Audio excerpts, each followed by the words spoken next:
Começou. Começou? Opa, estamos no ar? Acho que sim, as pessoas estão chegando. Sim, sim. Deixa eu só ver aqui. Estamos no ar, né? Ótimo, agora sim. No ar pela TV Alesp, pelo YouTube, pelas nossas redes sociais. Boa tarde a todos e a todas. Sejam bem-vindos ao nosso ato solene ou audiência pública em defesa da pesquisa, em defesa da ciência, em defesa do ensino, em defesa de mais investimento nessas áreas que eu citei. E também numa luta que nós estamos travando no estado de São Paulo e no Brasil contra os cortes orçamentários, os ataques que estão sendo feitos pelo governo federal, do governo Bolsonaro, e pelo governo Dória, aqui, né? E nós temos no foco desses ataques, aqui em São Paulo, as universidades, as 3 universidades estaduais, a USP, a Unicamp, a Unesp e a FAPESP, né? E do ponto de vista... E depois eu quero falar também, nós vamos falar dos institutos de pesquisa, inclusive alguns foram extintos em São Paulo, a gente vai falar do famigerado PL 529, que foi aprovado no ano passado e que foi um dos maiores ataques à ciência e à pesquisa do estado de São Paulo.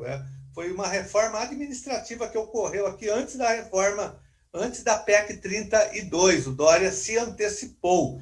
A gente fala também sobre esse tema, mas vamos falar da redução drástica dos recursos da CAPES, da nomeação que houve agora de uma nova presidente, que inclusive é acusada de plágio ou de copiar trechos para sua dissertação de mestrado, e que foi nomeada pelo atual ministro da Educação, que fez o mestrado, inclusive, fez a pós-graduação dele, não sei se mestrado e doutorado, se mestrado e doutorado foram feitos exatamente nesse centro universitário de Bauru, me parece que é de propriedade da família dessa professora, que é reitora, inclusive, então é algo, no mínimo, estranho, né? E é um ataque frontal à história. Nós tivemos muitos presidentes capacitados na CAPES, né? Pessoas com história, com várias credenciais acadêmicas e científicas que sempre coordenaram a CAPES. E no momento como esse, nós temos essa pessoa que eu não conhecia, Cláudia Mancini, que foi nomeada recentemente. Então, que já é altamente agressivo isso para todos nós, para quem é do mundo acadêmico, uma pessoa que não tem qualificação, não tem história na área da pesquisa, na área da ciência. E ela assumiu esse cargo, que é um cargo importante. Tá? Só que, além disso, tem os cortes orçamentários que já vêm desde sempre, mas desde 2019, que eles foram acentuados. Né? Eu tenho aqui alguns dados que vocês podem confirmar. Em 2019, o orçamento da CAPES era de 4 bilhões e 200 milhões de reais. Em 2020, caiu para 2 bilhões e 800 milhões. E agora, em 2021, né, tem 1 bilhão e 900 milhões de reais, gente. Um corte drástico, né, na pesquisa, na ciência, nas bolsas, enfim. E aqui, isso do ponto de vista federal, sem contar também os ataques às universidades federais, que a gente tem acompanhado, desde o primeiro ministro que assumiu até o atual. Então, a gente pode falar um pouco sobre isso também. E aqui em São Paulo, que a situação é grave também. Eu falei do PL 529. Vocês estão me ouvindo? Tudo bem? Tá, só para a minha imagem congelou aqui, mas só... A gente ouve bem, mas a imagem travou. Ah, minha imagem travou? Ai, meu Deus, tá bom. Então, eu vou fazer o seguinte, como travou, eu vou voltar aqui de novo, mas depois eu volto a falar um pouco sobre isso. Mas o PL 529, que nós travamos uma batalha imensa, vocês estiveram aqui na Alesp, participaram das manifestações, na verdade não dentro da Alesp, porque já foi a Alesp já estava fechada para o público, mas nós tivemos muitas manifestações de rua, na frente da Lesp, contra o PL 529, que desmontou os institutos de pesquisa, como o Instituto Florestal, o Instituto Botânica, o Instituto Geológico, um verdadeiro absurdo. Né? E o projeto tinha mais maldades, algumas a gente conseguiu, ali com muita luta, com muita resistência, impedir, como o corte dos fundos das universidades, que o governo queria sequestrar. Nós conseguimos, tem a questão da FAPESP também, que depois o governo atacou na área do orçamento, enfim. Mas como eu fiquei sem imagem, eu vou passar a palavra já para o nosso primeiro convidado de hoje, que é o Paulo César. Paulo César, que é o nosso representante, o coordenador do Fórum das Seis, é da Unicamp, tem participado de todas as lutas aqui no estado de São Paulo e no Brasil, esses ataques à ciência e à pesquisa e ao ensino. Paulo, vou passar para você e eu volto em seguida aqui com a minha imagem. Obrigado. Boa tarde a todas e todos que nos assistem. Gostaria aí de cumprimentar e agradecer aí o deputado Carlos Gianazzi, o vereador Celso Gianazzi por organizar esse evento, né? Também cumprimentar aí os demais membros da sala virtual. Antigamente a gente falava com membros da mesa, né? Agora são salas virtuais, né?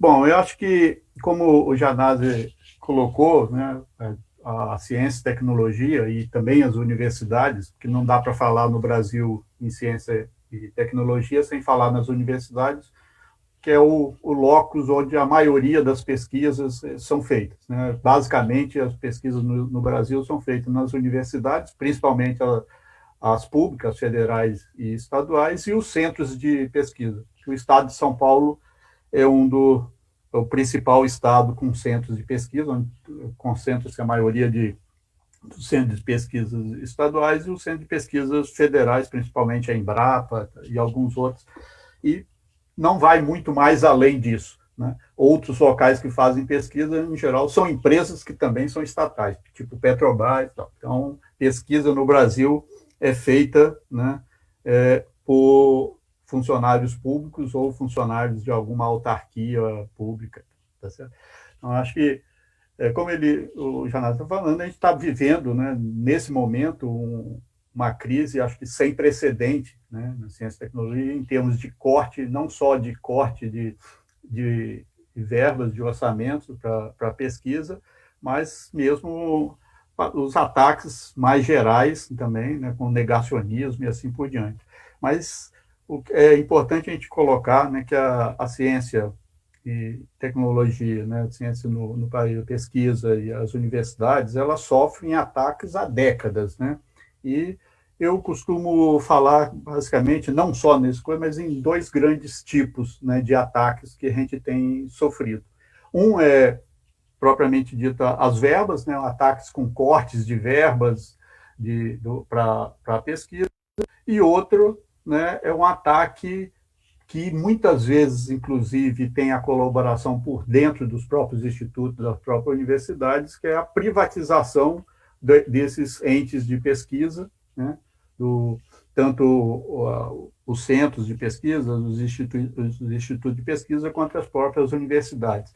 E também a privatização do conhecimento gerado com recursos públicos, que é uma coisa para a gente, né, bastante importante, essa questão também, e que essa questão da privatização do conhecimento gerado, acho que o maior ataque, o maior avanço dos setores que defendem isso foi com o marco legal da ciência e tecnologia sancionado em 2016, né, que faz um avanço não só já de fato que vinha acontecendo, mas começa a dar também muito material jurídico, né, para esse tipo de coisa. Então, a gente tem esses duas grandes vertentes de ataques, né, que é o de financiamento.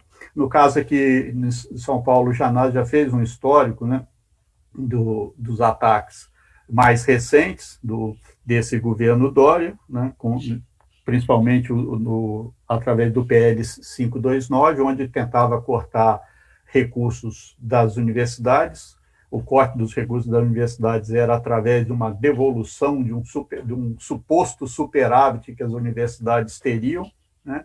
E cortes também com esse mesmo tipo de argumento da FAPESP, que a gente conseguiu, com muita luta, conseguiu barrar. Mas o ataque à ciência no estado de São Paulo é muito anterior a isso, e aí eu vejo aqui que tem algumas pessoas, né, também de instituto de pesquisa, podem colocar isso com mais dados, né, mas só de uma forma mais geral para a gente começar a discussão. Os institutos de pesquisa do estado de São Paulo, por exemplo, tem décadas, acho que, se não me falha a memória, a última contratação no biológico, por exemplo, acho que foi em 2003 ou 2004, se não me falha a memória. A partir daí, nunca mais foi contratado, nunca mais foi feito um concurso para contratar um pesquisador, né? E se você fizer o último levantamento que eu vi, né, conversando com alguns pesquisadores, em média aí estaria mais ou menos em torno de uns 60% dos cargos de pesquisadores nos diversos institutos de pesquisa, alguns deles chegando a 70%, outros 55%, 60%, mas está em mais do que 60% de cargos vagos, não ocupados, que não foram feitos os concursos para contratar pessoas que saíram, pediram demissão ou aposentadoria. Então, hoje, os institutos de pesquisa do estado de São Paulo, que ainda restam, porque no PL 529, vários deles foi aprovado o seu fechamento, né, eles estão funcionando com um quadro muito reduzido. Portanto, o ataque nessa vertente de recursos, né, muito grande, e ele já vem no estado de São Paulo há décadas, pelo menos há uns 20, 30 anos, que vem acontecendo aos poucos. E agora, com esse governo federal, os ataques se tornaram muito maiores, né? E, no caso das universidades, nos institutos de pesquisa federais, também os cortes aí são imensos. Eu gostaria de falar um pouquinho sobre a questão, né, da privatização desses institutos, das próprias universidades, né, e principalmente do conhecimento, né, gerado. Porque, para nós, né, inclusive, a do Unicamp, eu sou também diretor da do Unicamp, a do Unicamp, diversas outras seções, sindicatos de docentes, grupos de pesquisa, nós montamos, né, criamos um grupo um movimento chamado MCTP, que é Movimento pela Ciência e Tecnologia Pública, onde que a gente tem, né, um blog, onde que a gente coloca diversas informações. Inclusive, na sexta-feira, nós lançamos o nosso segundo manifesto, onde a gente fala claramente aí sobre essa questão, né, da privatização dos institutos, das universidades, né, e principalmente do conhecimento. Então, essa privatização, que sempre foi, né, uma questão em pauta, né, na ciência e no desenvolvimento de ciência e tecnologia, ele ganha força, né, com o marco legal, onde lá dá todo o arcabouço jurídico mais específico para esse tipo de coisa. Por exemplo, permitindo que laboratórios, departamentos dentro das universidades, ou mesmo de institutos, ou o próprio instituto, virem OS, criem suas OS para gerir a pesquisa. E a gente, para quem está em São Paulo, principalmente, na cidade de São Paulo, não precisa dizer o que as OS fizeram com o sistema de saúde, né, e tem feito com o sistema de saúde da cidade de São Paulo e do estado de São Paulo, tá certo? Então, esse é das questões onde permite, né, também, não só esse gerenciamento dos recursos através de OS, e aí você vai ter muito menos controle do que está se fazendo. Uma outra coisa que é uma reivindicação antiga de um certo setor dos pesquisadores, dos docentes que trabalham em pesquisa na coisa, infelizmente, né, que é a privatização do conhecimento. O que é essa privatização? É o conhecimento gerado através de recursos públicos, onde o pesquisador que participou desse desenvolvimento torna-se dono desse conhecimento, né? Isso é uma questão muito séria, né? E traz um problema, no meu ver, muito sério e complicado para a sociedade, Porque, às vezes, quando a gente fala em ciência e tecnologia, muitas vezes as pessoas mais fora do ambiente falam assim, mas o que eu tenho a ver com isso? O que a privatização desse conhecimento, mas é uma coisa que o cara está sendo feito de alta tecnologia, quem só vai poder usar para produzir alguma coisa são grandes empresas tecnológicas e assim por diante. Isso não é verdade, né? Não é verdade, é claro que tem algumas pesquisas nesse tipo, mas no Brasil é muito pouco feito esse tipo de pesquisa. O grosso de pesquisa que tem e que tem um retorno muito grande para a sociedade está nas pesquisas, principalmente, por exemplo, no estado de São Paulo, em vários institutos de pesquisa, né, principalmente os que têm alguma ligação com a agricultura e assim por diante, tá certo? Então, os institutos Embrapa e os diversos institutos, IAC e tal, e outros institutos de pesquisa nessa área, produziram diversas, né, espécies de plantas, adaptaram diversas variedades de plantas que hoje são produzidas no nosso país, né, que originalmente essas cultivares não eram possível ser produzidas aqui. Hoje a gente produz maçã, trigo, soja, diversas coisas, tá certo? E onde o pequeno agricultor, principalmente agricultor familiar, ele pode ter acesso a essa semente, ele planta, ele colhe, uma parte dessa semente ele guarda para plantar de novo, ele planta de novo e assim vai rodando. Né? Com a privatização do conhecimento, isso vai acabar, porque ele não vai mais poder ter acesso, vai ter acesso a uma semente, vai pagar por essa semente, vai comprar, plantar, mas ele não vai poder produzir mais a sua própria semente. A próxima plantação que ele for fazer, ele tem que comprar de novo a semente, porque ela pertence, ou ele vai ter que pagar o chamado royalty para poder plantar. Se ele gerar a própria semente, ele vai ter que plantar royalty, tá certo? Ele vai ter que pagar royalty. Então, ele vai ser muito prejudicado. E hoje, a grande maioria, né, por todos os estudos que mostram aí, o que a gente serve nas nossas mesas, né, tem origem nesse tipo de plantação, né, de pequenos produtores, de produtores familiares. E a gente está colocando, com a privatização do conhecimento, né, gerado pela pesquisa pública, a gente está colocando em risco toda essa cadeia. E, principalmente agora que nós estamos vivendo, né, essa transição climática aí, né, que muito provavelmente, muito dessas variedades que hoje podem ser cultivadas não vão ser mais possíveis o seu cultivo devido às transformações climáticas, para poder produzir alguma coisa com uma certa eficiência, vai ter que lançar a mão de novas variedades desenvolvidas para esse novo clima que nós estamos vivendo, né, nessa transformação que nós estamos vivendo.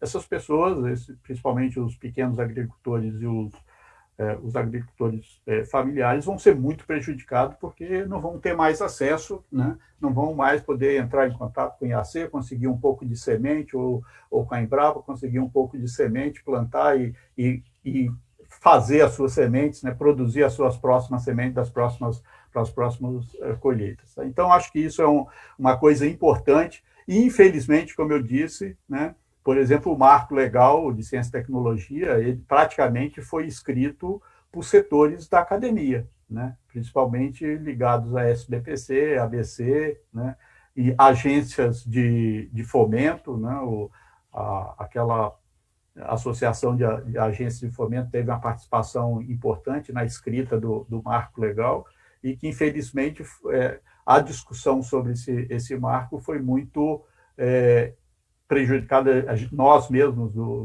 da academia, que defendemos a não privatização do conhecimento, não tivemos acesso a participar das audiências públicas, porque a gente só era avisado um dia antes que a audiência ia ser lá no Ceará, que a audiência ia ser lá no Rio Grande do Sul, um dia antes, que a gente nunca ia conseguir chegar lá para participar dessa audiência. E sempre as mesmas pessoas nas mesas, discutindo e escrevendo esse marco. E, infelizmente, ele foi aprovado no Congresso, tanto na Câmara quanto no Senado, por unanimidade, né? Uma coisa impressionante, né?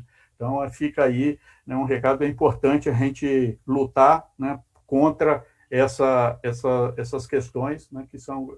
Eu acho que um exemplo, né, que pode ser visto, inclusive, coloca um pouco, né, essa questão, é esse último,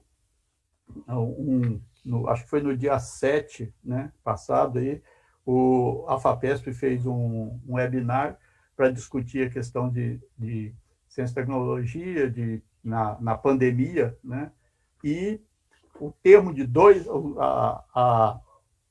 o título, né, de duas das conferências é bastante significativo, né, que coloca assim, a oportunidade da Covid, coisa assim, bem os títulos do tipo do Lehman, né, que a gente tem que aproveitar a oportunidade para lucrar a todo custo, independente do sofrimento alheio, né, tá certo?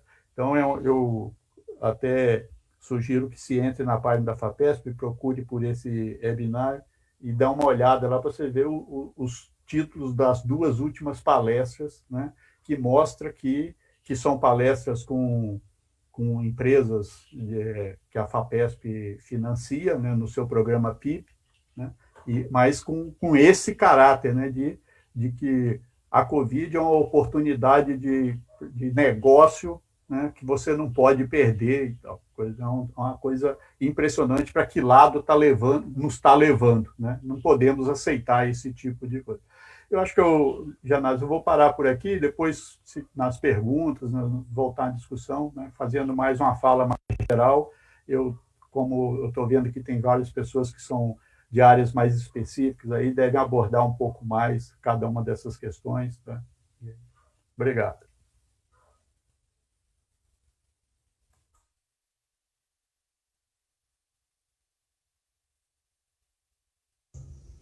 Bom, agora eu voltei mesmo, pessoal. Eu tinha congelado a minha imagem, mas na minha fala, eu faria, na verdade, a apresentação de vocês, que o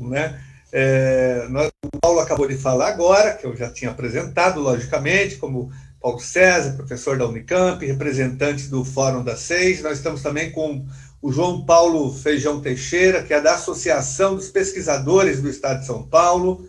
Estamos aqui também com o Marcos Rosa, que é do coletivo de bolsas da FAPESP, com o Fernando Ribeiro, que é pós-doutorando da FAPESP, com o Emerson Inácio, que é professor da Universidade de São Paulo, da USP, seja bem-vindo.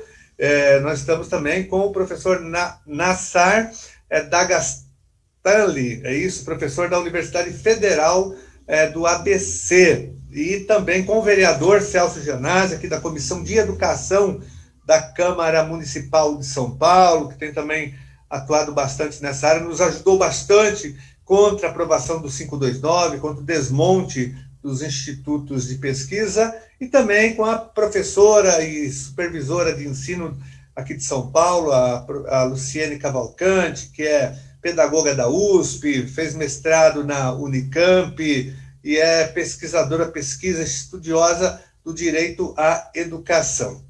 Bom, aqui é o nosso grupo de hoje. Eu vou passar, então, a palavra já para o professor Nassar. Professor? Olá, inicialmente... É Nasser, desculpa, é Nasser. É Nasser que Nassar. Nasser. Não tem problema, né? Nasser, tá ótimo. Eu inicio, né, agradecendo o convite aí ao deputado Carlos, né, na figura do Vitor também, que foi colaborador, os outros convidados que estão fazendo parte não é mesa redonda, que é da sala virtual, né, como bem disse o Paulo César, tá bem? Como o deputado Carlos citou, eu sou professor da Universidade Federal do ABC, né, em Santo André e São Bernardo, né, nós temos 2 campi. Né? Eu sou diferente do professor Paulo, que deu para perceber que ele é muito da área mais de biologia, da parte da agricultura, etc. Né? Eu sou de outra parte, eu sou da parte mais das engenharias, eu sou físico de formação, mas, né, o que é importante aqui, né, o que realmente vem ao caso aqui, é como, né, o Carlos já havia iniciado, o Paulo deu continuidade, eu também falo, essas questões dos ataques, né, sofridos na ciência, né, e tecnologia no Brasil, e por extensão também a educação no Brasil, né, do modo geral, em todos os níveis, né? E isso daí é uma coisa que realmente, né, deve ser uma preocupação absolutamente fundamental para todos, né, que estamos dentro ou fora da universidade, nos institutos de pesquisa, mesmo em outros níveis, né, educacionais, enfim. E, né, o Carlos já deu um certo panorama, o Paulo César também aprofundou um pouco mais. Eu vou, né, assim, trazer outras, algumas contribuições aqui para a nossa discussão. Nós estamos falando muito de, por exemplo, de verbas, né, verbas de custeio dos institutos, das universidades, e a gente podia separar, assim, né, de uma maneira um pouco grosseira, né, dividir em duas partes. Né, as universidades do estado de São Paulo, né, as estaduais, né, as principais universidades que nós temos no Brasil, né, tanto a USP, a Unicamp, a Unesp, né, e das universidades federais, que nós também temos, né, não vou dizer as melhores, as maiores, mas uma das maiores universidades que nós temos, que são federais, né, é a Unifesp. Eu não faço parte da Unifesp, não, sou da UFABC, né, e generalizar isso para todo o Brasil, né, esses ataques constantes que nós temos, e que não são de hoje, né, são de décadas. Né? Nós temos uma extensão, né, muito grande do ponto de vista histórico, né, em vários governos que realmente assim não investiram. Não é nem uma questão de muitas vezes atacar diretamente as universidades, né, com ações como os PLs citados aí, tanto pelo Carlos, pelo Paulo, etc, etc, mas é simplesmente por abandonar as universidades, certo? Deixá-las sem recursos, né, para que elas consigam se gerir, né? Não sei como é que está o estado atual, me recordo na época ainda que eu estava no doutorado, pós-doutorado, né, há alguns anos atrás, que a gente escutava, né, falar, antes mesmo de eu entrar dentro, né, ser docente de uma universidade federal, a gente escutava a Federal do Rio de Janeiro, né, outras federais que estavam absolutamente sucateadas, sem infraestrutura mínima, né, de funcionamento, funcionavam de maneira extremamente precária. Né? Então, essa é uma maneira também de se atacar as universidades, se atacar a ciência, né, a tecnologia, a educação de um modo geral. Né? Porque o que nós precisamos entender, né, o nosso ouvinte, né, esperamos que isso chegue, né, ao maior número possível de pessoas que estejam ouvindo isso.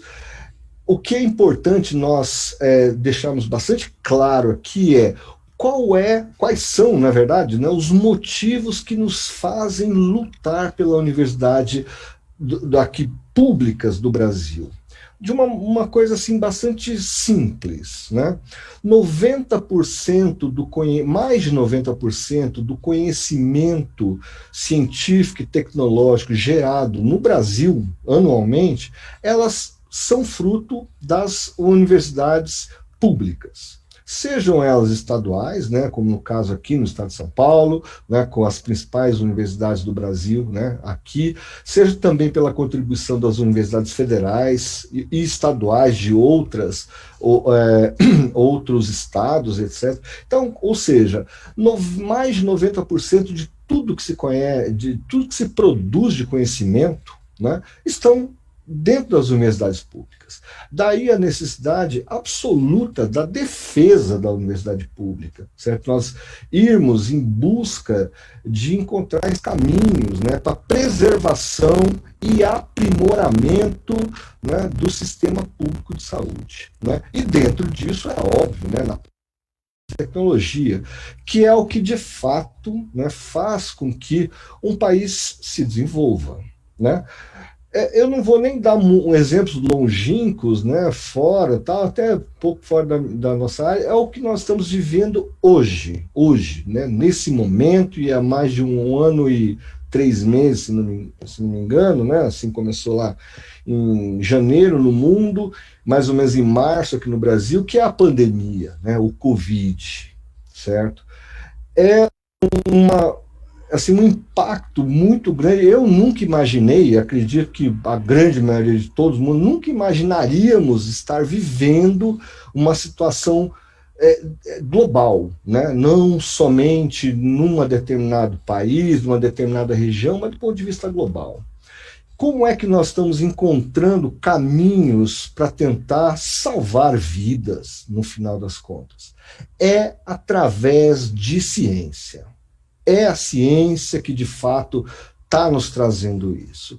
E, portanto, isso que é a parte mais importante para a gente entender. Então, se a ciência está nos trazendo, né, indo em busca de respostas, de alternativas, de caminhos, de soluções a esses problemas, se nós permitirmos o ataque, né, à ciência, nós estamos cortando isso, nós estamos destruindo esse arcabouço, né, que pode nos salvar. Infelizmente, é isso que nós vemos hoje em dia, né, no Brasil como um todo, né? Até algum tempo atrás, também uma certa política de negacionismo científico no mundo todo, né? Felizmente, se encerrou assim, né, um dos grandes baluartes que levavam essa questão do negacionismo científico, né? Foi substituído por outro, né, um determinado dirigente, né, de uma nação, né, mundial, né, de força mundial aqui, mas ficamos nós aqui no Brasil, né, vivendo, né, na sombra, né, nesse chuva, de um governo que, infelizmente, né, eu falo com grande pesar, negacionista, né, que ele nega a ciência, nega aquilo tudo que nós, dentro da universidade, das diferentes, né, universidades, etc., dos institutos de pesquisa, etc., fazemos, que é a produção de conhecimento. Tá? Então, eu não vou me estender muito, vou abrir a palavra para outros amigos, eu só queria deixar mais uma coisa assim, que eu acredito que é um aspecto também extremamente importante para que seja dito dentro dessa conversa aqui, eu vou deixar para outros que estão aqui, que são mais da área. As universidades como um todo, as universidades públicas em particular, assim, né, desse grande conjunto, qual é de fato a riqueza que as universidades públicas dão ao Brasil? São os prédios, são os locais onde elas estão? Não, em absoluto. É o material humano que compõe cada uma dessas universidades, desses institutos, dessas faculdades, seja aquele material humano que compõe, né, como eu e outros, né, assim, somos docentes das universidades, mas um material humano extremamente fundamental, que ele é atacado assim, há décadas. Eu me recordo na época que os estudantes, certo? Principalmente os pós-graduandos, eles sofrem assim, muito. Só vou trazer um número, né? Eu sou da área de ciências exatas, né? Trazendo um número para se entender do ponto de vista objetivo. Né? Do CNPq, desse ano, né, eles foram cortados mais de 80% do número de bolsas de pós-graduação. Tá?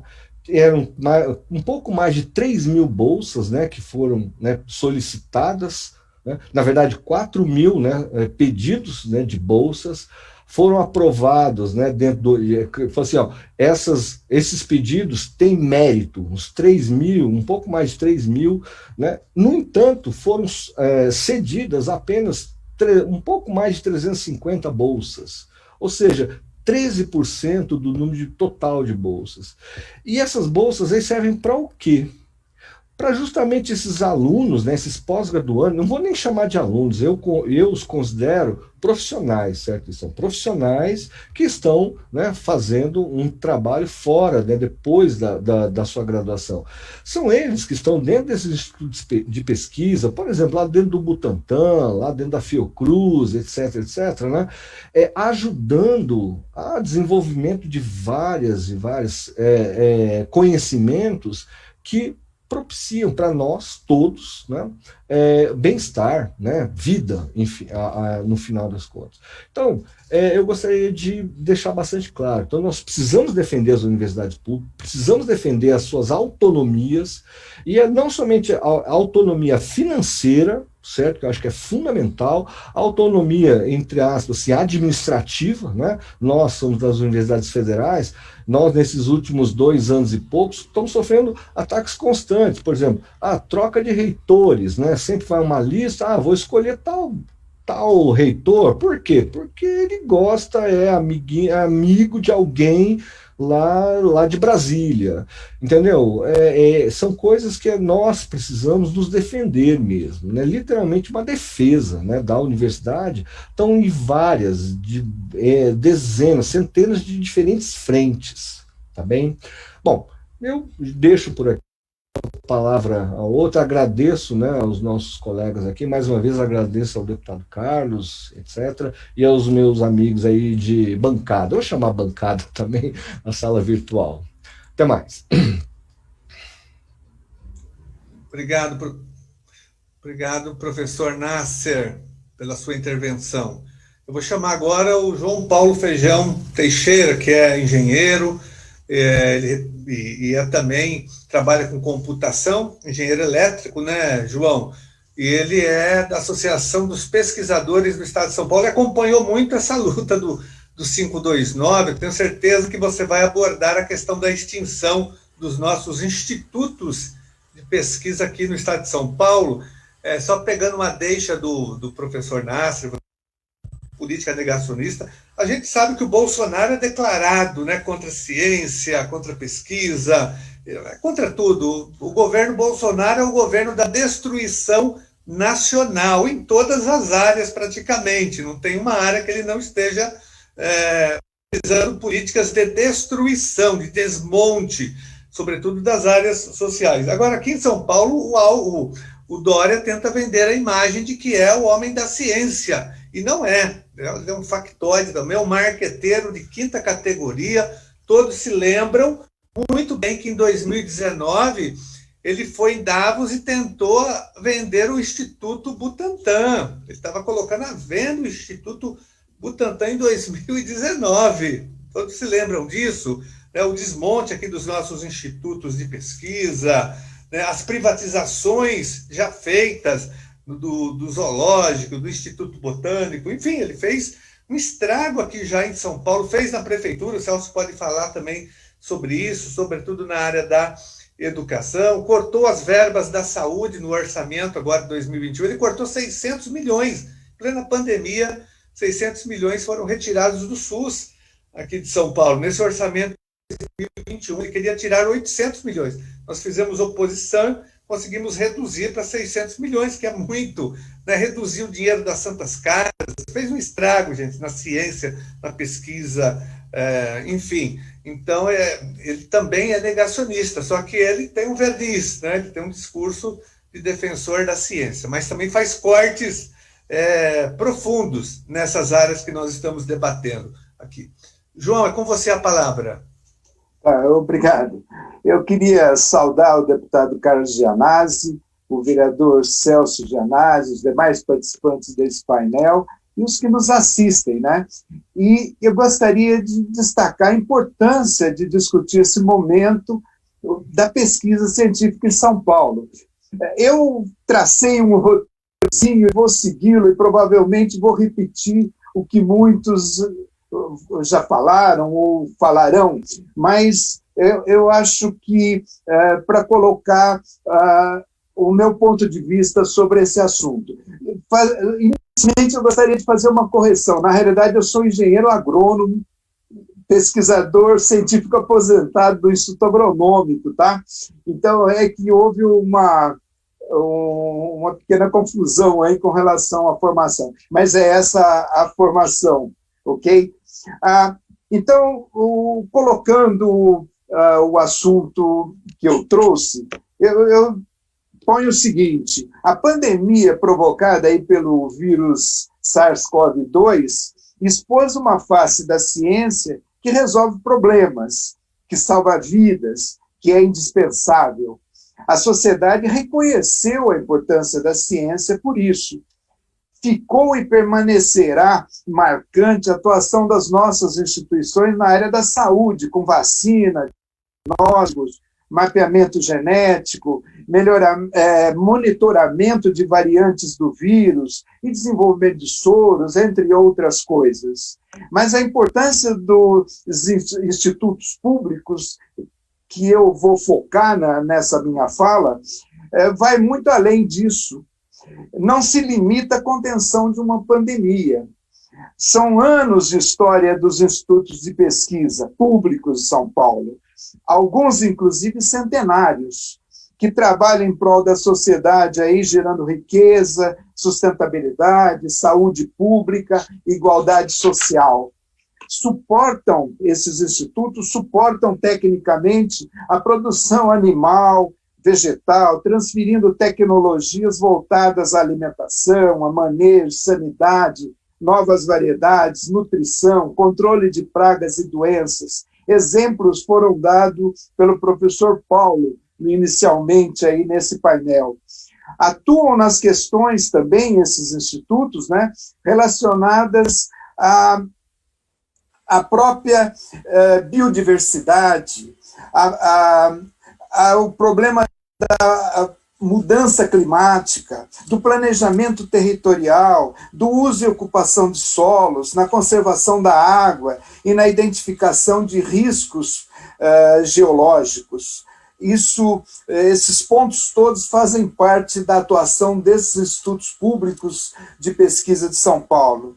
O papel dos institutos públicos de pesquisa precisa ser entendido dentro do conjunto das instituições do Sistema Paulista de Ciência, Tecnologia e Inovação, papel que difere daquele que cabe à universidade isoladamente, mas ambos se complementam e devem ser reconhecidos como meio efetivo de solucionar problemas.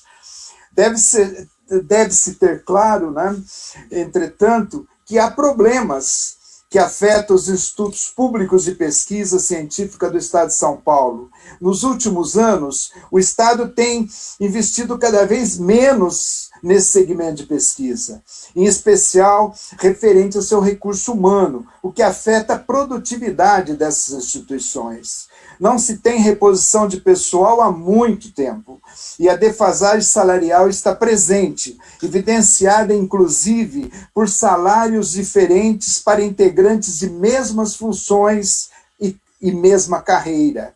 Isso ocorre com a carreira de pesquisador científico.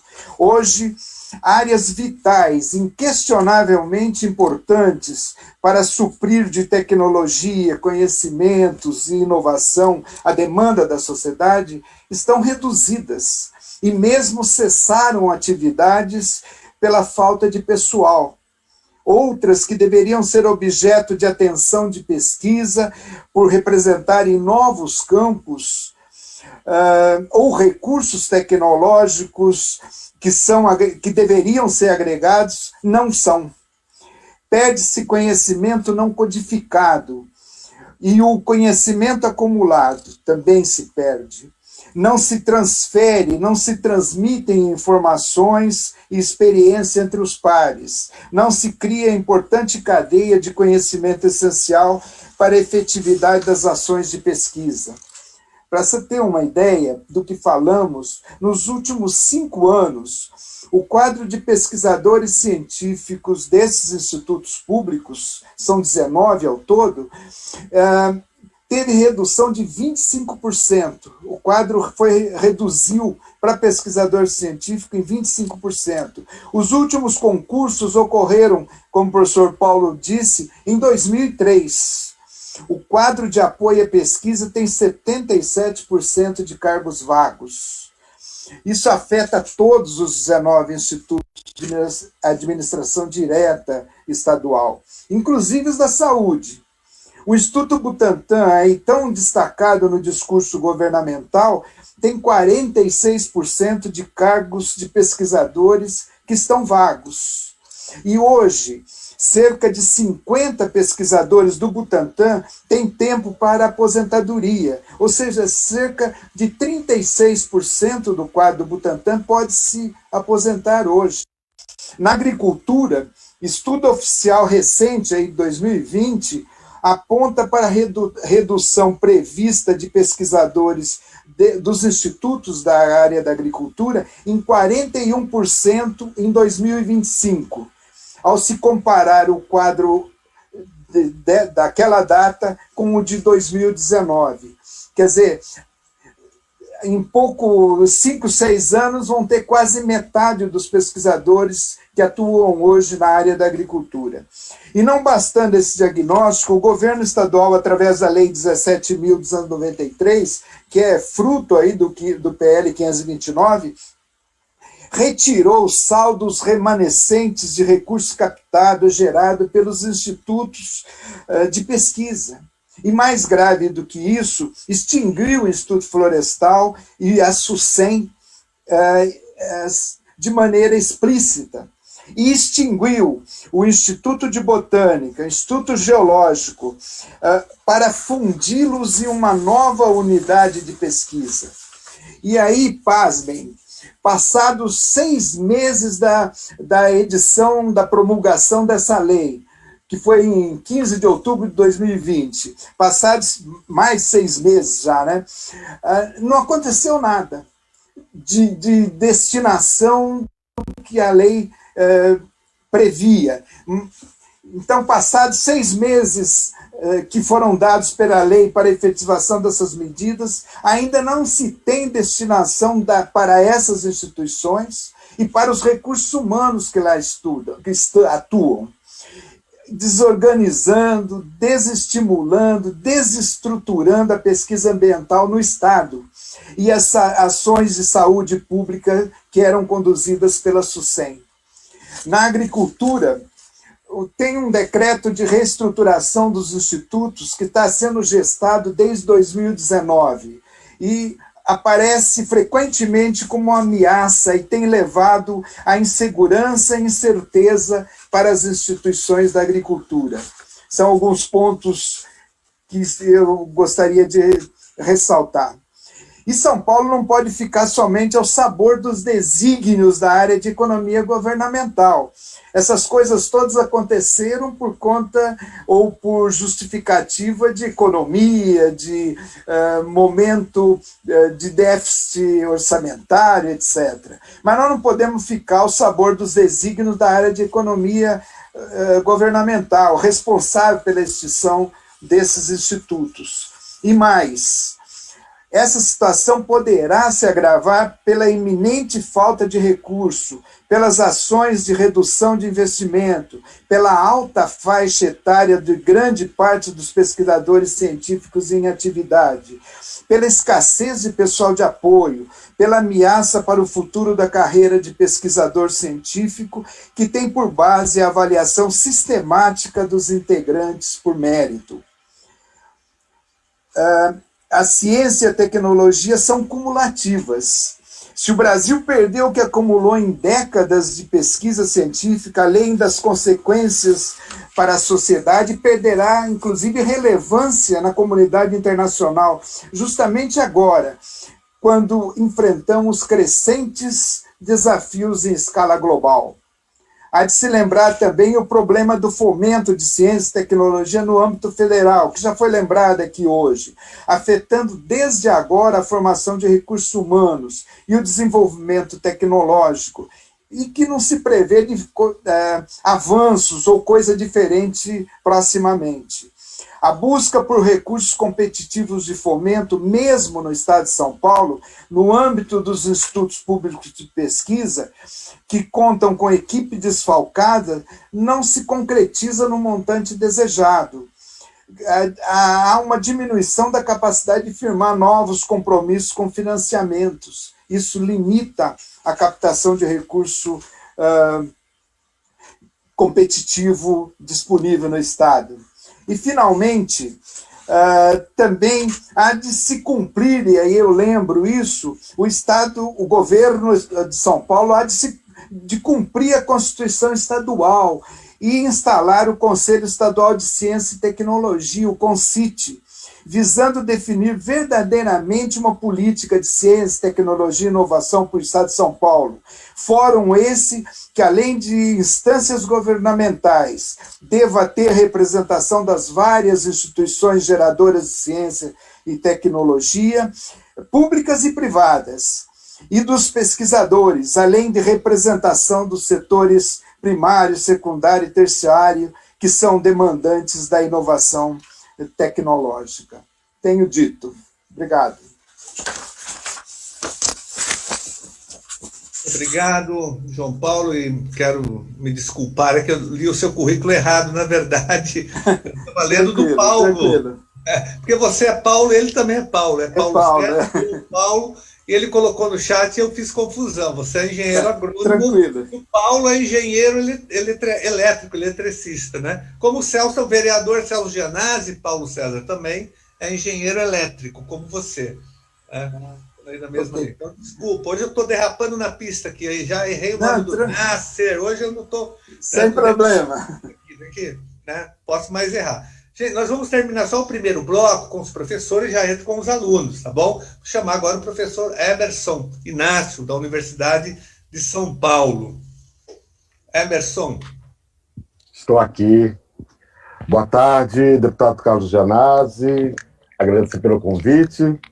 Quero saudar também o vereador Celso, o Márcio Vidal e o Vitor Guerreiro.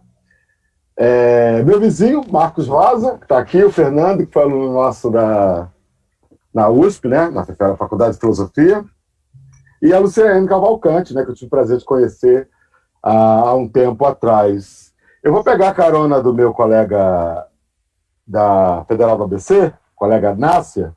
Eu já imaginei, Carlos, que você fosse inventar um novo nome, Emerson Inácio, né? Daria certo também, né? Mas vou pegar a carona do meu colega Nácia, pensando um pouco a questão das bolsas e particularmente o que o Paulo terminou de falar, né, acerca do financiamento, né? E vou me ater a um dado muito específico, né?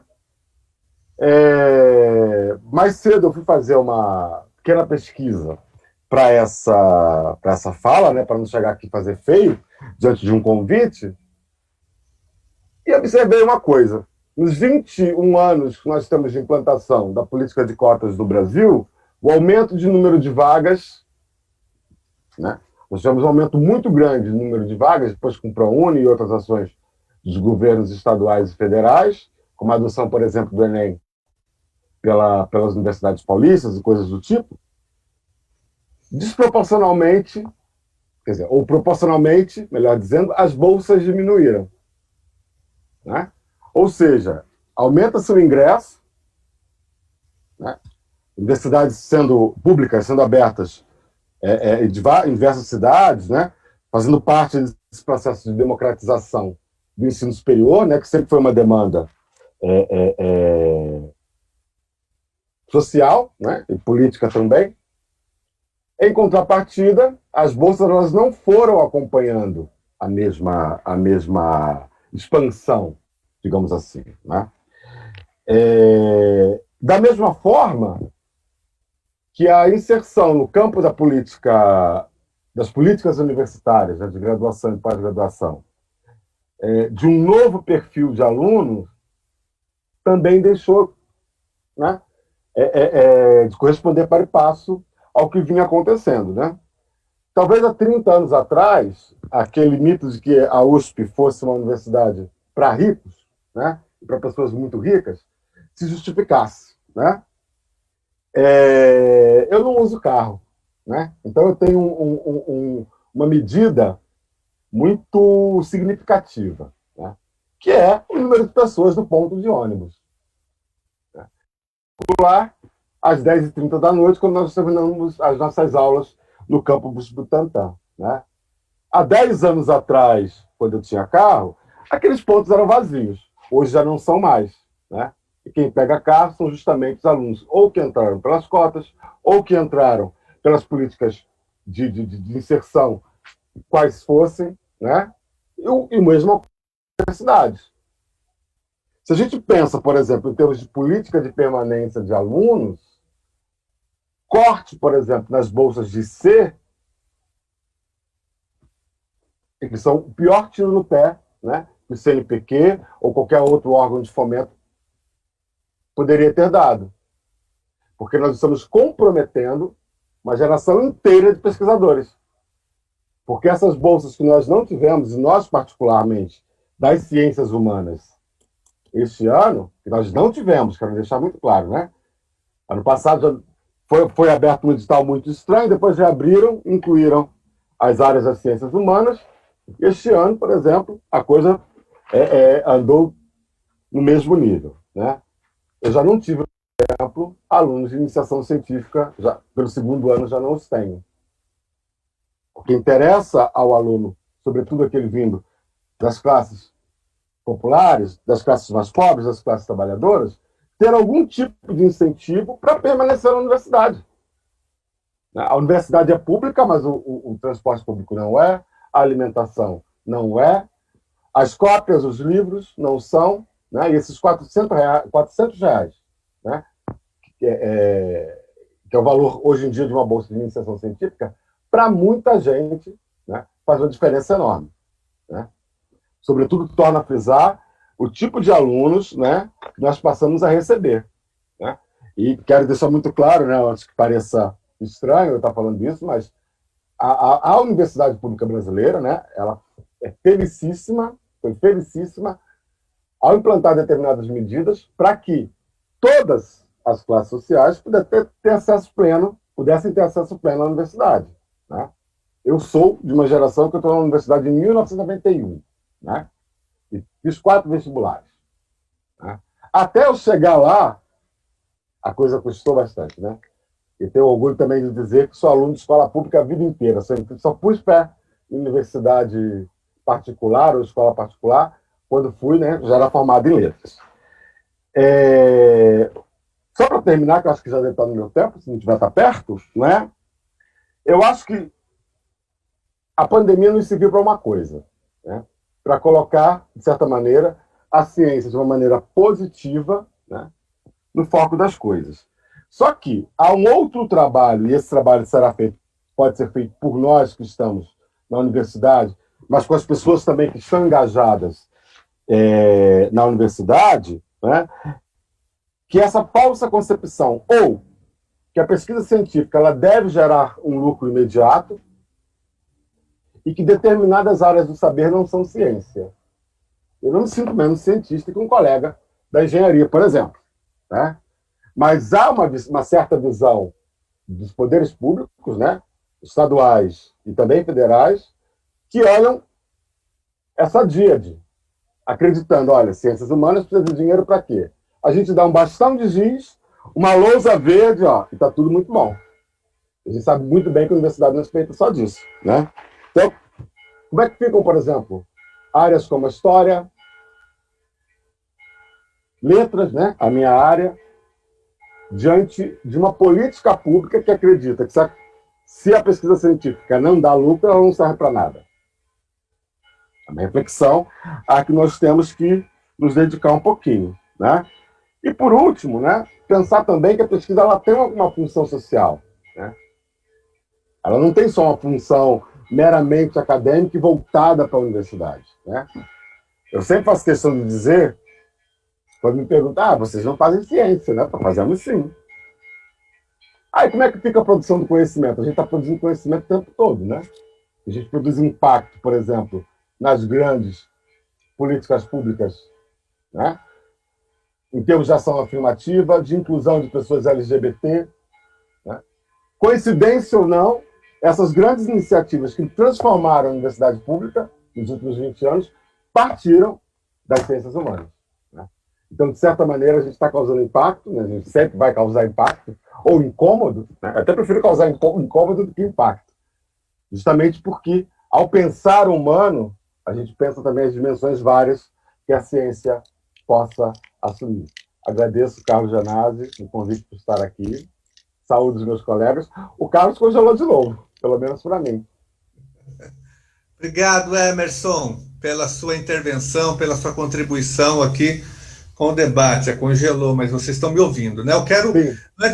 Esse foi o primeiro bloco, né, dos professores. Agora a gente vai falar um pouco com os alunos, dos impactos dos cortes na vida, na pesquisa dos nossos alunos, do mestrado, do doutorado, da iniciação científica, do pós-doc, do pós-doutorado. E a gente tem o Marcos Rosa, que é representante do coletivo de bolsistas da FAPESP, e também é o Fernando Ribeiro. Então, eles vão falar, mas antes disso eu vou passar o vereador Celso Gianazzi, está na Câmara Municipal, ele está com o horário apertado, ele vai fazer uma rápida intervenção e vai ter que sair lá para a audiência dele, então a gente vai dar a palavra para ele. Celso. Boa noite, deputado Carlos Gianazzi, boa noite a todas e todos que estão aqui na mesa, a nossa colega aqui, educadora Luciane Cavalcante, os nossos professores aqui. Nós, na verdade, estamos tendo uma grande aula aqui com os especialistas aqui, né? É um prazer enorme estar ouvindo, né? Vemos o professor Paulo César, o professor Nasser, o professor João Paulo, o professor Emerson, e acho que eu fui contemplado em muitas das coisas que, na verdade, eu vim para ouvir, dar o nosso depoimento aqui, sou membro titular da Comissão de Educação da Câmara Municipal, e a gente debate muito os investimentos aqui na área da educação, e a gente fica muito perplexo mesmo com a nível estadual, a nível federal, o que tem sido feito, como tem sido tratado no Brasil a pesquisa científica. Então, aproveitando aqui, já cumprimentar o deputado Carlos Gianazzi por fazer esse debate aqui na TV Alesp, uma audiência pública na Assembleia Legislativa, para que a gente, na verdade, jogue luz sobre esse problema, escancare a atuação aqui do governo do Estado, do governador Dória, que também, como falaram aqui, foram muito pontuais e muito corretos aqui na fala de que ele também ataca a ciência, muito forte. Bolsonaro ao nível federal, mas aqui o governador Dória também ataca muito a ciência. Nós vimos isso aqui, assistimos na Prefeitura de São Paulo, quando ele por aqui passou como prefeito de um processo, iniciando um processo de privatização gigantesco do Ibirapuera, dos parques, do Autódromo de Interlagos. Então, o que está em jogo aqui é a transferência do serviço público para a iniciativa privada, e leva isso também para o governo do Estado, e no governo do Estado ele tem essas ações aí. Participei junto com o deputado Carlos Gianazzi e com as várias entidades aí na luta contra o PL 529, que destruiu, né, muitos dos órgãos aqui de pesquisa, dos institutos de pesquisas aqui no estado de São Paulo. E a gente um dado da CAPESP, da CAPES, que é de São Paulo, ser produtora de quase entre 33% a 35% da pesquisa científica do Brasil. E o governador Dória atacou várias dessas instituições, desses institutos. E a gente sabe que, como vocês colocaram aqui, os professores colocaram aqui, quem aplica em pesquisa, quem deve colocar recursos na área de pesquisa é o Estado, né? Porque o Estado não visa o lucro, o Estado visa o desenvolvimento social, o desenvolvimento da economia, para que a sociedade esteja estabelecida. A iniciativa privada, ela não aplica recursos na produção científica, a não ser que tenha a garantia do lucro, né? E esse não é o papel do Estado. Então, por isso que a gente tem que lutar sempre para que o Estado continue sendo o propulsor, o incentivador das pesquisas científicas, os recursos para a universidade pública. Então, e diferentemente, eu colocar uma frase que a gente viu o discurso do presidente Biden nos Estados Unidos. Os Estados Unidos estão mudando o conceito e colocando o Estado interferindo, colocando o Estado como fazendo essa intervenção na economia. Aqui no Brasil, a gente está ao contrário, a gente está tirando o Estado de tudo. Aí o professor João Paulo colocou aqui dos concursos públicos, que não há concursos públicos aqui mais, em todas as áreas, tanto no governo federal, estadual e municipal. Há uma lógica de afastar o Estado da economia, das questões sociais, e, na verdade, tem que acontecer o contrário, o Estado sendo o propulsor, o incentivador da pesquisa científica. E eu aproveito, na época da discussão do PL 529, eu fui, inclusive, com o deputado Carlos Gianazzi, fui conhecer, na verdade, ele me levou para conhecer a estrutura de um grande instituto, que era o Oncocentro, um instituto de pesquisa, que faz as próteses para as pessoas com câncer ali,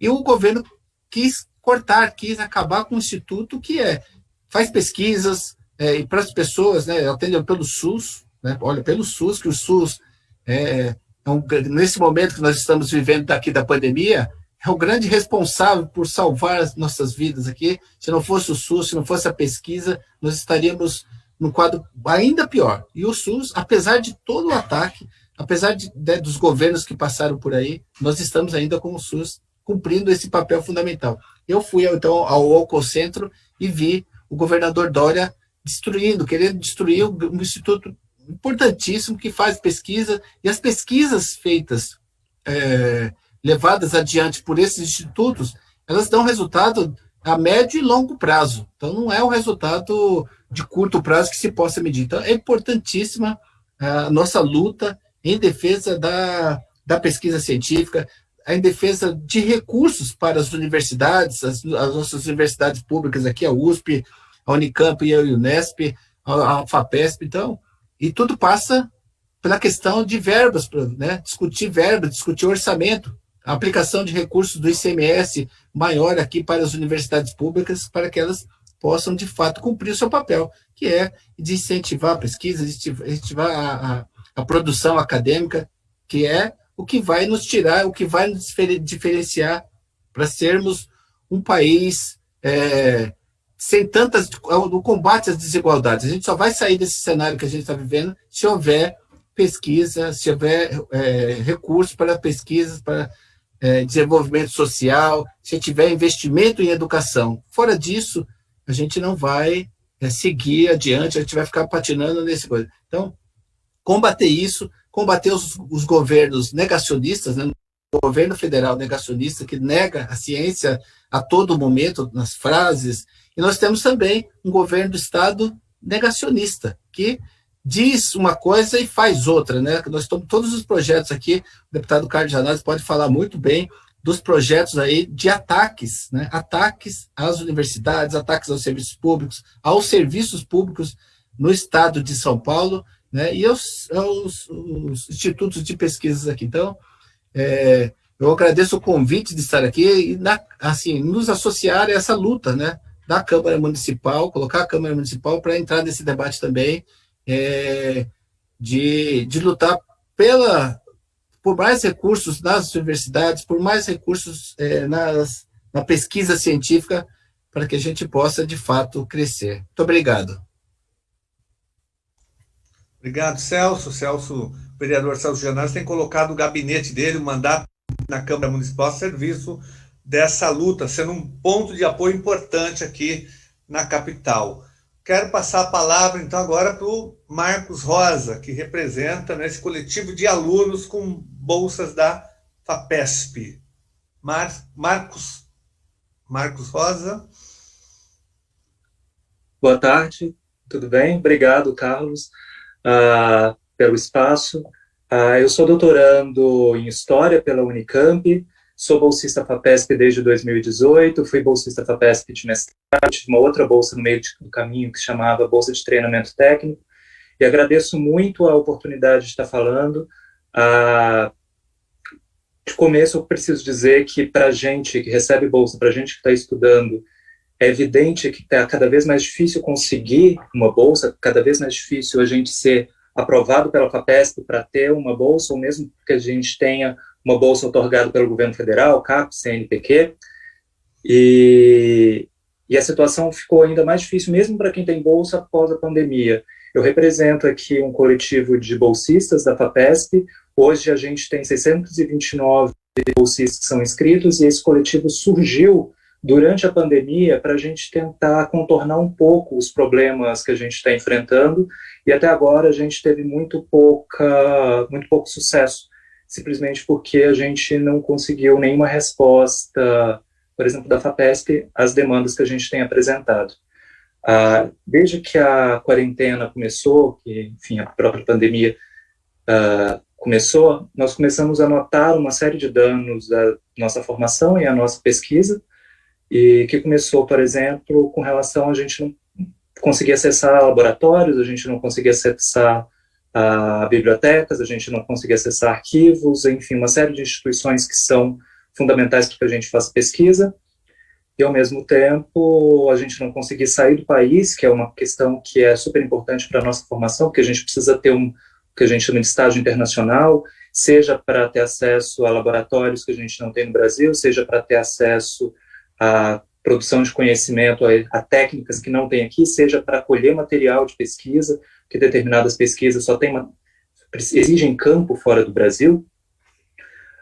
E, por outro lado, teve a própria mudança na estrutura de pesquisa. A gente tem que fazer pesquisa em casa, ainda trouxe uma série de outros impactos, por exemplo, as mães, os pais, os responsáveis por crianças e adolescentes, que não conseguiam readequar o seu cotidiano dentro de casa, porque tinha uma criança que, por sua vez, que não podia contar mais com uma série de outras instituições que tinham antes, como escola, como creche, como mesmo redes de familiares que podiam cuidar dela.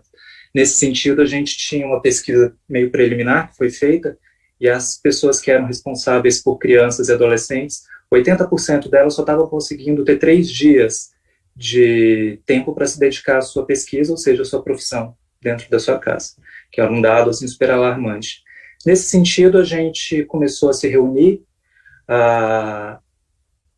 em vários grupos separados, porque é muito difícil para a gente também ter uma comunicação generalizada, porque nós não temos o contato, nós não temos, por exemplo, um banco de dados com e-mail de todos os bolsistas FAPESP, então a gente tem contato basicamente por um grupo de Facebook, que nem todos os bolsistas estão lá, e houveram uma série de iniciativas de pais, de pessoas que precisavam sair do país e que não estavam conseguindo, de pessoas que pediam flexibilização de uma série de burocráticas para adequar a nossa pesquisa ao cotidiano pandêmico, com muito pouco sucesso ou nenhum sucesso. E, finalmente, no começo desse ano, nós nos reunimos e nós percebemos que o que está faltando que nossa demanda não era por questões individuais, mas era por um plano generalizado para tentar salvar a pesquisa no estado de São Paulo, que estava sendo impactado de uma forma global pela pandemia e pelas decorrentes medidas de distanciamento social.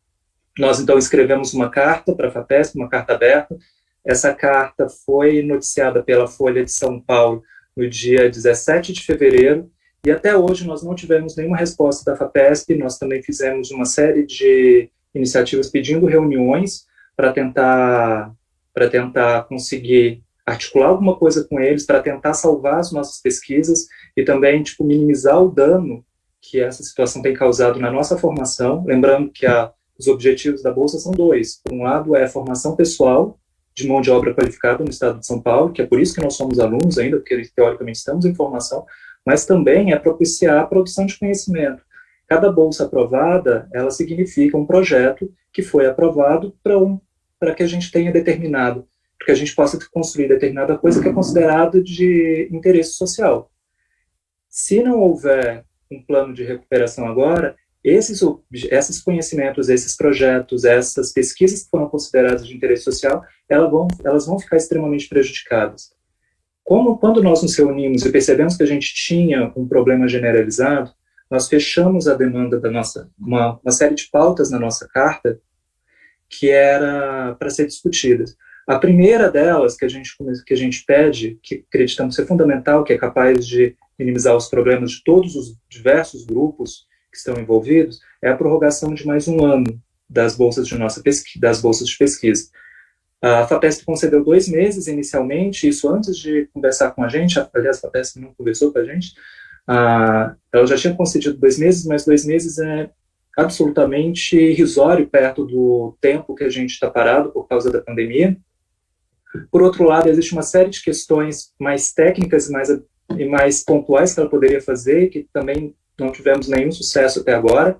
Por exemplo, existe uma regra estabelecida por eles, que para você sair do país, para você fazer o estágio internacional, você tem que retornar ao país 8 ou 4 meses antes do período da sua bolsa no país. Nós pedimos para que eles flexibilizassem esse tempo e até agora não tivemos nenhuma resposta quanto a isso também. Outra coisa que temos implementado é a FAPESP passou a exigir, a estabelecer que qualquer demanda apresentada à agência pelos bolsistas por causa do Covid fosse feita de forma individual. A gente mandaria um e-mail, a gente acessaria o sistema online deles, cada um por si. Por outro lado, nós não estamos conseguindo nenhum tipo de resposta ágil e, mesmo assim, não temos notícia de nenhuma resposta positiva com relação às demandas relacionadas à pandemia, em relação à flexibilização de prazo. E, por outro lado, todos os trâmites estão extremamente demorados, a gente tem demorado 3, 4 meses para conseguir algumas respostas, o que absolutamente inviabiliza, visto que a gente só tem, sei lá, alguns meses de bolsa até o final, de bolsa disponível. Então, assim, a demanda está impedindo que a gente possa rearticular nosso cronograma de acordo com a nova realidade que estamos vivendo. Então, nós pedimos mais um ano de bolsa, pelo menos, nós pedimos que esses prazos fossem flexibilizados, e nós pedimos também uma coisa que é um dever constitucional da FAPESP, está no estatuto deles, é fundamental, que a FAPESP desenvolva um estudo sobre o impacto da Covid nas pesquisas do Estado de São Paulo, ouvindo os estudantes. Estabelecer esse estudo, fazer um estudo de caso sobre sobre como está o estado da arte da pesquisa, é um dever estatutário da FAPESP, e até agora nós não tivemos nenhuma notícia de nenhuma iniciativa nesse sentido. Ou seja, a FAPESP até agora não começou a estabelecer uma política ou estabelecer um estudo que possibilite que a gente tenha dados para tentar contornar o impacto da Covid no estado de São Paulo, na pesquisa do estado de São Paulo. Eu agradeço muito esse espaço e a gente segue lutando, a gente segue tentando marcar essas reuniões ou tentar estabelecer alguma coisa, e estamos em contato também com a Alesp, com a Mandata também, e é isso. Obrigado, gente. Obrigado, Marcos. Depois, se você puder me passar esses documentos, a carta, nós vamos, acho que como encaminhamento já da nossa audiência de hoje, nós já vamos exigir, nós estamos rearticulando à frente com a proposta do Paulo, que a gente vai falar no final, exigir uma reunião com o presidente da FAPESP para levar todas essas demandas e exigir que eles atendam às reivindicações de vocês. Tá bom? No final a gente conversa sobre esse encaminhamento. Tá, eu vou passar então agora para o Fernando, que também é aluno da Universidade de São Paulo, pós-doutorando, um dos afetados, né, pelos cortes orçamentários.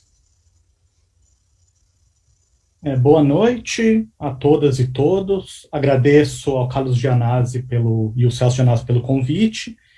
Agradeço também aos demais participantes pela interlocução extremamente rica. Falar por último pode ser bom, pode ser ruim.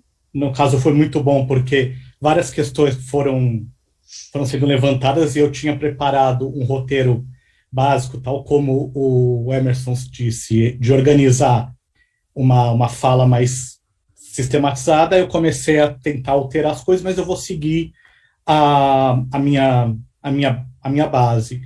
A minha ideia era apresentar 2 itens, era trabalhar, primeiro, uma ideia de uma necessidade de uma política de ciência e tecnologia e discutir também a questão da função social da pesquisa na universidade, que acho que são questões que não são separadas, são complementares. Falando da minha posição de pós-doutorando, na verdade, é uma situação que acaba ficando muito complexa para vários colegas que estão na mesma situação, que o aumento de pesquisadores, de professores que encaminham para o pós-doutorado é um pouco do reflexo da falta de concursos para as universidades. Então, se forma doutores, os doutores não têm um escoamento para as instituições federais, estaduais, os concursos são mais raros ainda, mas a gente teve, anos atrás, uma leva considerável de expansão de federais, de institutos federais, universidades, e agora a gente tem esse represamento de contingenciamento de gasto, congelamento de concurso. Então, a saída é continuar com a pesquisa de pós-doutorado.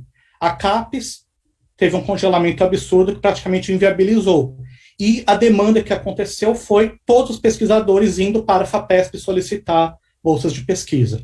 Então, tem um aumento considerável e também um problema também de critério de seleção de pesquisa, porque vários colegas tiveram todos os itens de avaliação excelente, mas, por questão de número do recurso, tiveram a bolsa não contemplada. Então, a própria instituição reconhece qualidades de projetos, mas, por falta de recurso, não faz a implementação da bolsa e se perde um projeto, se perde uma pesquisa perde uma questão que acho que foi exatamente o que o Marcos falou, da formação, de pensar também o pós-doutorado como etapa de consolidação da formação de um pesquisador.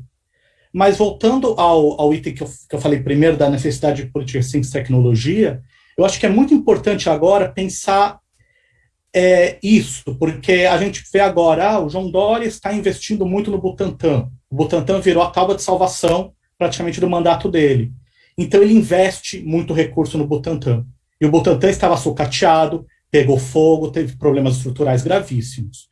Então, a necessidade de uma política de ciência e tecnologia é para que a sociedade demande essa política, não que seja uma demanda pessoal do governador. O governador tem interesse no Instituto Butantan, ele investe lá. Ele tem interesse depois em outro instituto, ele investe. Então, na verdade, a ideia da autonomia seria justamente o contrário, permitir que a sociedade demandasse os recursos e orientasse os recursos mais importantes. E uma questão que eu acho que é interessante até mencionar, eu tive bolsa do CNPq, da CAPES e da FAPESP. Então, por uma questão de trajetória, eu tive experiência em 3 agências diferentes e fui acompanhando ao longo disso o sucateamento progressivo da CAPES, do CNPq e agora da FAPESP. Então, é um processo que acho que no ponto que eu cheguei de terminar o doutorado, eu consigo visualizar esse fenômeno de uma maneira mais ampla. E a questão que eu acho também fundamental do financiamento, que é o que eu chamei de função social da pesquisa da universidade, a gente tem a questão clara, tá, inclusive dos regimentos das agências, que o interesse das agências, além da pesquisa, é a formação de quadros para o nível superior ou para instituições de pesquisa. E nesse ponto, a fala do Emerson foi muito importante, porque no momento que a gente tem ampliação na universidade do acesso e a gente tem esse contingenciamento de bolsas, a gente tem uma promoção de uma evasão, porque a gente tem que pensar que não adianta colocar o estudante na universidade se você não coloca um recurso para que ele se mantenha. E também não colocar o recurso de pesquisa, porque a gente tem os auxílios de permanência, que são fundamentais, tem que ser valorizados, mas a gente também tem que incluir esse estudante na pesquisa, porque não é só para permanecer, para ele terminar o curso, ele tem que ter as condições de fazer a pesquisa, porque justamente quando você tem novas pessoas, novos indivíduos, com vivências diferentes, com realidades diferentes, a universidade se enriquece. A gente fica pensando que as universidades americanas dão bolsas para latino-americanos, para estudantes africanos, asiáticos, por uma questão à toa. Não, eles têm o interesse de trazer uma diversidade para a formação dos estudantes deles também. Então, a gente tem que pensar que essa ideia do financiamento é fundamental não só para a permanência do estudante, do pesquisador, muitas vezes com família, que a gente está falando de pós-graduandos, que já muitos têm família, têm filhos, então precisa de uma manutenção. Inclusive, mulheres pesquisadoras com filhos, que também tem a questão de licença maternidade, que é uma conquista muito importante, que era negligenciada há décadas. E a gente tem que justamente valorizar isso, porque esse desmonte não é um desmonte contingencial por conta da pandemia ou da crise econômica. Na Europa se passou por isso anos atrás. Esse contingenciamento de verba, esse enxugamento do Estado não é uma resposta a uma crise econômica, é um modelo, é um projeto. É um projeto que na Europa se chama de austeridade, que já se viu que não é efetivo, os países já estão adaptando, os Estados Unidos já está fazendo uma outra guinada, Portugal fez uma outra guinada, a Espanha também está tentando uma guinada, e a gente, no momento que a ciência é mais demandada, que as instituições públicas são mais demandadas, que tem uma valorização inacreditável pela sociedade do SUS, que é uma coisa que há anos não se ouvia. O SUS só era criticado, só saía na imprensa para ser criticado, e agora as pessoas têm um índice de que 60% da população confia no SUS. Isso é uma conquista do serviço público, dos milhares de funcionários do sistema e do Estado. Então, acho que, na verdade, pensar essa questão da ciência e tecnologia passa por pensar também a importância e a relevância do Estado. Que essa ideia de Estado mínimo como projeto, como modelo, não deu certo, e a gente está entrando nessa lógica, tanto no nível federal, estadual, municipal, e não sei ainda, porque a gente está numa situação um pouco mais delicada de transição de prefeito, mas no nível estadual e no nível federal a gente está fazendo a medida neoliberal agressiva, isso não tem como ter um sucesso. A gente vai ter uma destruição das universidades, dos centros de pesquisa, que não vai se recuperar no próximo mandato ou daqui a 5, 10 anos. É um projeto, a pesquisa foi construída ao longo de décadas. Então, acho que é importante a luta disso, porque não é uma política pública que você muda se o presidente reverte com uma medida. É uma destruição. Você tem pesquisadores que estão tendo mais oportunidade de pesquisa no exterior. Isso é uma coisa também que tem que ser contabilizada. Quantos pesquisadores estão deixando o país por falta de estrutura e por falta de, não é nem mais de incentivo, porque nos anos 90 a gente teve problemas no financiamento também, nas universidades, mas a gente está tendo agora uma perspectiva de desmonte e de ataque. Então, acho que isso que é importante também a gente pensar. Eu agradeço as falas de todos. Obrigado. Muito obrigado, Fernando Ribeiro.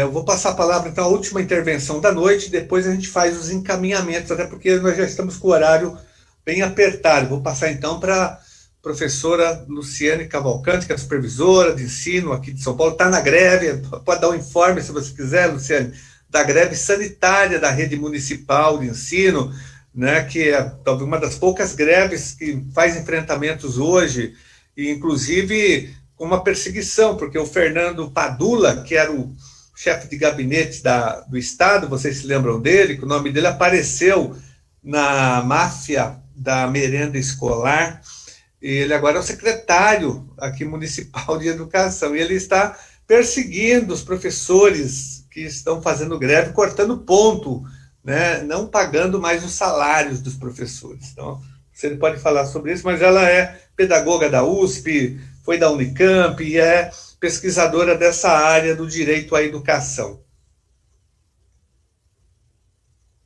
Libera o microfone, Sânia. Pronto. Boa tarde a todos, a todas, a todes. Um prazer estar hoje aqui nessa mesa virtual, fazendo um debate com tantos colegas aguerridos. Cumprimentar na pessoa do deputado e professor Carlos Gianazzi, toda a mesa. Agradecer ao Gianazzi, que sempre faz uma luta muito, muito importante em defesa da educação no estado de São Paulo, um mandato que está sempre à disposição da luta, e, enfim, agradecer a sua parceria com os movimentos que defendem a educação, o direito à educação, a ciência, a tecnologia, e também ao vereador Celso Gianazzi, que tem feito um trabalho brilhante na Câmara Municipal em defesa da educação, da escola pública. Como o deputado colocou, nós aqui na Rede Municipal de Educação estamos hoje, são 83 dias de greve em defesa da vida, por condições sanitárias, por direito a nos mantermos, né, vivos, saudáveis, contra o retorno às aulas presenciais na pandemia, em defesa da vacinação de todos, por um plano de auxílio emergencial, para que nossas crianças, nossos estudantes tenham condições de acesso ao ensino remoto. É uma pauta bem extensa e muito justa, e é uma greve muito difícil, porque a gente está se reinventando, nós também sou do movimento sindical, como que a gente se organiza na pandemia. Então, é tudo diferente, então é muito importante em todos os lugares que a gente estiver, a gente falar sobre essa questão. Então, dizer que, como todos vocês já colocaram muito bem, e o Fernando colocou por último, né, que a crise na educação aqui no Brasil não é uma crise, né, é um projeto de poder. E que isso se acentuou muito em 2019, quando a gente tem o Bolsonaro na frente como chefe do nosso país, e todas aquelas sequências daqueles ministros desastrosos que ele trouxe para fazer parte da educação, e a educação, desde então, foi eleita como um alvo principal deste governo, né? A educação, a escola pública, seus profissionais, e também seus estudantes como alvo preferencial desse governo, ataques e assédio de todas as formas, como vocês bem colocaram aqui, assédio moral, desqualificação da nossa fala, do nosso papel histórico, perseguição ideológica. Então, eu lembro que em 2019 a gente teve um ato muito importante, que foi o 15M, que foi um grande ato. A gente ocupou as ruas em defesa da educação, e aonde há muita pressão, né, opressão, há também muita resistência. E a gente vem, do jeito que é possível, resistindo a todos esses ataques. Em 2020, a gente tem a pandemia se instalando no nosso país, provocando outras pandemias, né? A fome avançando no nosso país, hoje mais de 18 milhões de pessoas passam fome no nosso país, metade de todas as famílias brasileiras não se alimentam da forma nutricional suficiente que deveriam estar se alimentando. Então, a gente tem uma crise muito grande na saúde, no sistema funerário, enfim, muitas famílias sendo despejadas, e essa crise também chega nessa nossa área que a gente está debatendo hoje aqui, que é ciência e tecnologia, pesquisa e ciência e tecnologia. E dizer que todos esses governos, eles vêm feito um papel de desenvolvimento da pesquisa e da ciência e da tecnologia, de submissão e de entrega das nossas pesquisas.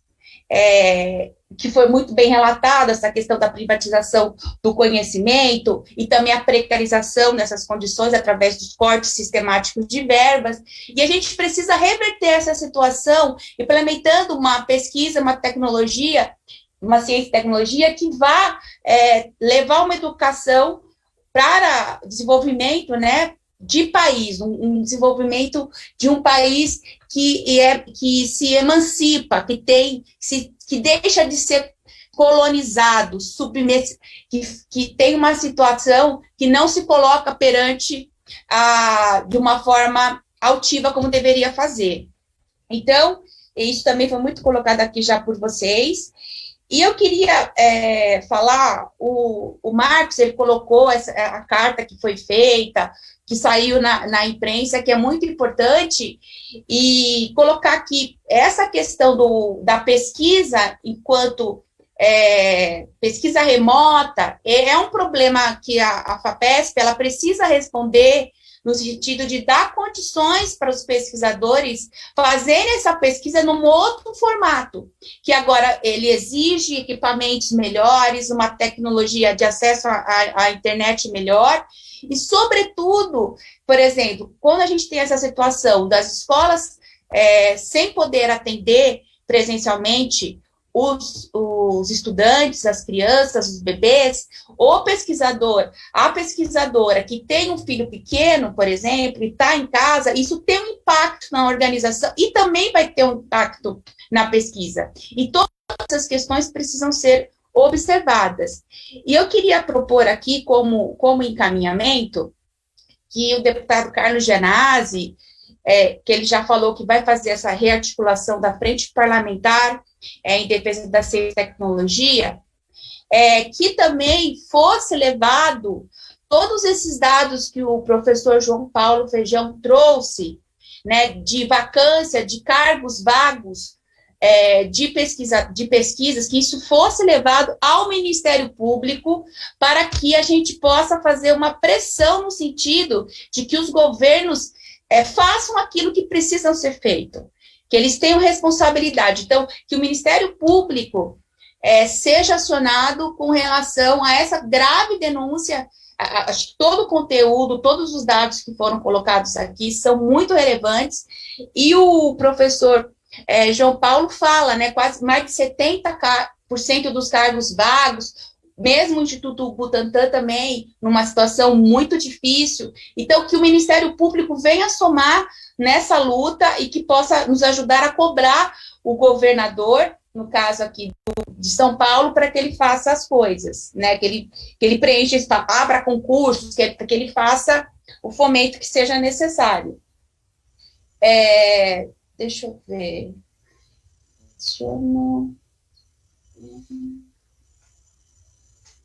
Aí também essa reunião com a FAPESP, que eu acho que é importante, que eu acho que o Carlos, né, o deputado Carlos vai fazer também, vai pedir, eu acho que é muito importante para que a gente possa fazer com que eles cumpram aquilo que o Marcos colocou muito bem, que é apresentar esse estudo, esse plano sobre a pandemia. E talvez também o Ministério Público possa atuar nesse sentido também, para cobrar que a FAPESP apresente esse estudo, faça esse estudo e possa abrir o diálogo, né? Acho que não tem como a gente pensar num país que tem uma base de desenvolvimento para a emancipação sem o fortalecimento da democracia, sem o diálogo, sem a justiça social.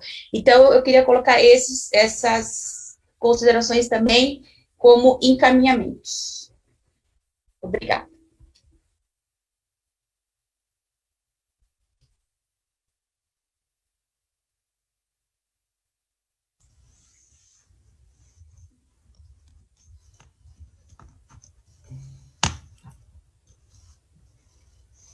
Essa minha câmera está com defeito, gente, está congelando toda hora. Olha, a Luciane já acabou fazendo alguns encaminhamentos aí que nós faríamos, já se antecipou, até foi importante por conta do tempo, né? Já estamos com o nosso tempo esgotado. Quero agradecer muito a presença de vocês, mas antes vamos fazer aqui os encaminhamentos. Paulo, você tinha um encaminhamento para fazer importante.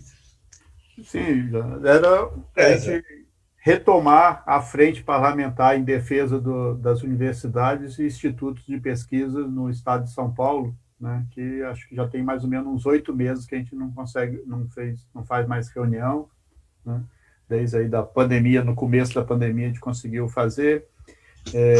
A deputada Beth Saão era que estava mais encabeçando, chamando as reuniões, mas ela deixou o seu mandato e tal, e desde então a gente ficou meio desarticulados e tal. Então, gostaria de ver se a gente consegue retomar os trabalhos da frente, que é um local muito importante para a discussão, inclusive conhecer esses dados, né, que estão acontecendo nos outros. A gente fica sabendo muito do nosso, né, mas não sabe muito dos outros, e a gente precisa saber, porque isso é uma arma muito importante para a nossa luta.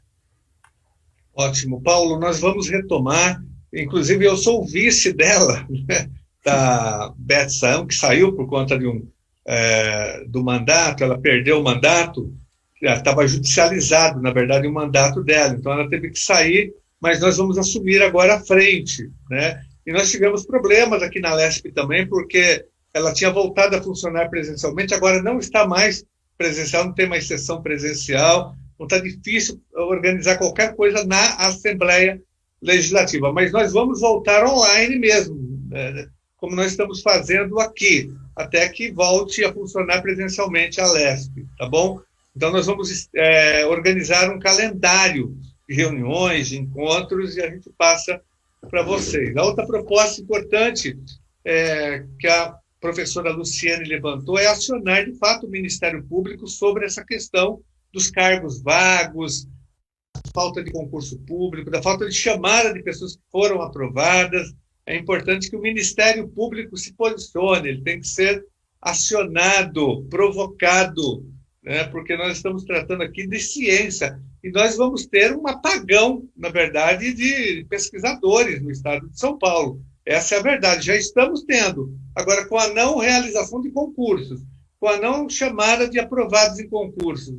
É um absurdo isso. Eu tenho acompanhado alguns institutos, e o Oncocentro, por exemplo, é assustador. Nós conhecemos bastante, o Celso e eu, nós fomos lá, conversamos bastante, entendemos o funcionamento.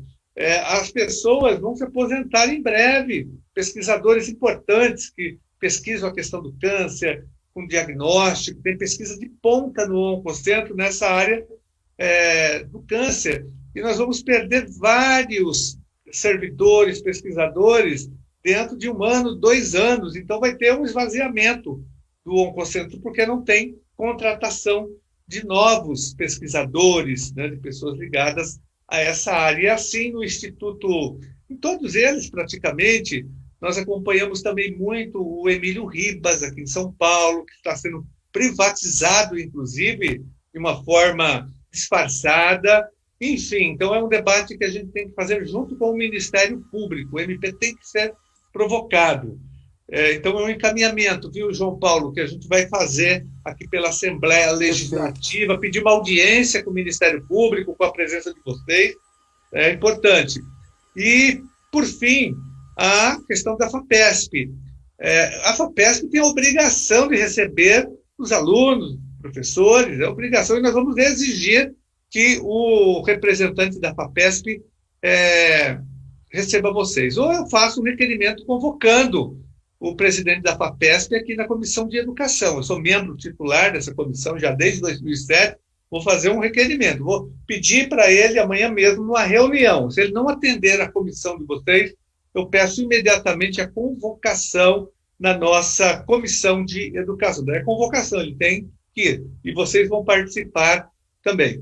Então, seriam 3 encaminhamentos aqui já, 3 tarefas que foram os resultados dessa nossa primeira audiência, desse primeiro ato solene em defesa da ciência, da pesquisa, da tecnologia, do ensino, né? E fazer um evento como esse agora na TV Alesc é muito importante, gente, porque nós estamos fazendo um cenário de negacionismo da ciência. Ontem vocês viram as manifestações absurdas de negacionistas, terraplanistas no estado de São Paulo, aqui na Paulista, só atacando a ciência.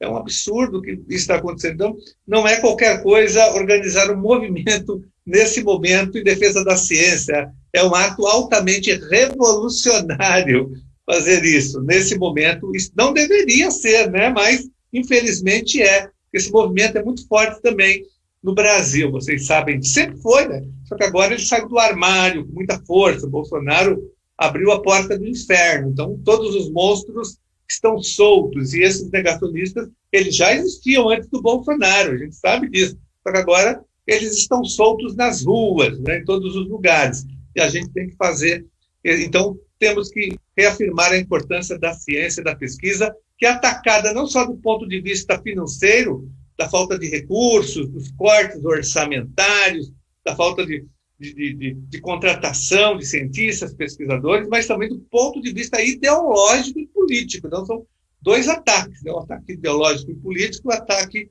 financeiro, da falta de financiamento. Mas vamos fazer a resistência aqui por São Paulo também. Quero agradecer muito a presença de vocês, Paulo César, João Paulo, professor Nasser, professor Emerson, o Fernando, o Celso Gianazzi, a professora Luciene, o Marcos Rosa. Agradecer também aqui os organizadores do evento de hoje. Foi o Vitor, que foi aluno da USP também, aluno lá foi aluno da FEFELESTE, né, e continua fazendo, acho que o curso ainda lá na USP Leste. O Márcio também, Márcio Vidal, que foi aluno da USP, fez mestrado na Universidade de São Paulo. Acho que todo mundo aqui passou. A Luciene foi da USP. Eu fiz o mestrado, fiz o doutorado na Universidade de São Paulo. Então, enfim, agradecer o Borges, que estava pilotando ali o aplicativo também com a gente, o pessoal da TV Alesc. Muito obrigado pela participação de vocês. Esse ato não foi em vão, a gente vai sair com tarefas aqui e vamos pressionar o governo a investir os recursos na ciência e na pesquisa. Muito obrigado, minha gente, pela participação de vocês. Um abraço.